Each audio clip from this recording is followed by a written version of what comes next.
So you're working on your book.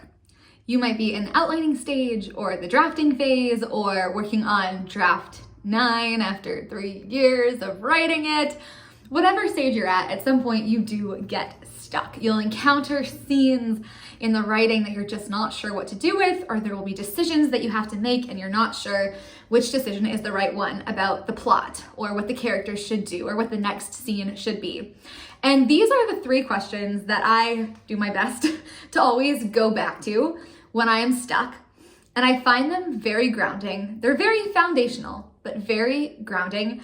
And these 3 questions solve 90% of my plot problems. So the first question I always ask when I'm stuck is, where is the conflict? It seems like a kind of dumb question. And I use it a lot when I was working on my multi-POV novel and kind of pantsing it. I was trying to think through like what scene comes next or what is in the next scene. And the question, where is the conflict, seems obvious, but when you ask yourself it, you're like, okay, it helps you focus on your main conflict, your main through line. The other sort of sub question to that is the phrase, don't kill your own conflict. Now, this is something that a lot of writers do. I do it, myself included. I just fixed a passage where I did this. But a lot of times you will set up conflict. And then because, some of it's believability, some of it's not wanting your characters to have a bad time, but, maybe there is someone who's after them. Then the character goes home after them, like someone threatens them, and the character goes home and they're like, they didn't mean it. It's fine. I don't have to worry about it. Blah, blah, blah. That is killing your conflict. And it's a tricky one because you have to make it believable. And obviously, like, something that someone would do is tell themselves, hey, like, this is totally fine. But if you lean too far into that, if you try to resolve it, if you resolve the conflict so they keep going in the story, you kill it. And that kills your tension. You want the character to be scared and to still do it anyways. You want the character to have doubts. You want the character to be convinced of the stakes, convinced of the danger. Because if the character isn't convinced of the stakes, convinced of the danger, convinced that this could go wrong, then the reader won't be either. It doesn't mean that the character can't ever try to rationalize things. It just means that the threat needs to be very, very real to the character and, more importantly, to the reader before they start rationalizing. And honestly, anything like, oh, they totally won't hurt us, or we're fine, or I'm sure it's just a fake, like, that should be very minimal because that kills your conflict and you don't need it. The next question I always ask myself is, what is the goal? What is the goal? And it is usually the POV character's goal. Sometimes it can be another character's goal. And sometimes, this is the key part of writing. We know that characters need to want something. They need to have a goal. They need to be working towards something. But it's crazy the amount of times that I totally and completely forget that that is necessary. So I stop and I say, okay, what is the goal? And secondarily, can the audience tell definitively for sure when the character has achieved their goal? In my current editing right now, I have my character go take part in a residency, a violin residency. And her goal is to perform really well so she can impress people and get this other thing.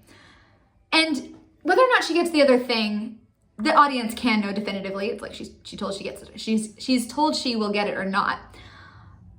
But performing well, how on earth will the audience know that? The reader know that? They can't hear a performance because it's a book.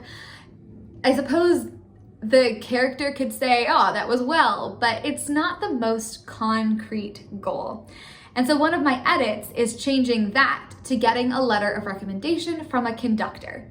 So she wants to play well, sure, but more importantly, she needs to get this letter of recommendation from the conductor. That is straightforward. She's either holding a piece of paper with the conductor's name at the bottom or not. And I think that really helps us drive forward. The reason that that's important is because throughout the book, the audience needs to be able to tell whether the character is getting closer or further from their goal without having it explained to them a lot. I feel like it's like the hot and cold game. You know, did you ever play that as a kid where, I don't know, you hide something around the house or something, and if you're going towards it, you're hot, and if you leave it, you're cold. It's like that. But we can't be telling the reader it's hot, it's cold, it's hot, it's cold. It needs to be something that they can intuit, that they can see themselves by reading the pages, versus the character, versus us having to kind of explain whether they're closer or further from it. We want it to be instantly understandable. The third question that I always ask myself when I'm dealing with plot problems is, what problem is my character trying to solve, and/or what is the sequence of problems my character is trying to solve? Now, I don't know if from a story theory perspective this is completely correct, but I think of plot as a series of problems that the character needs to solve.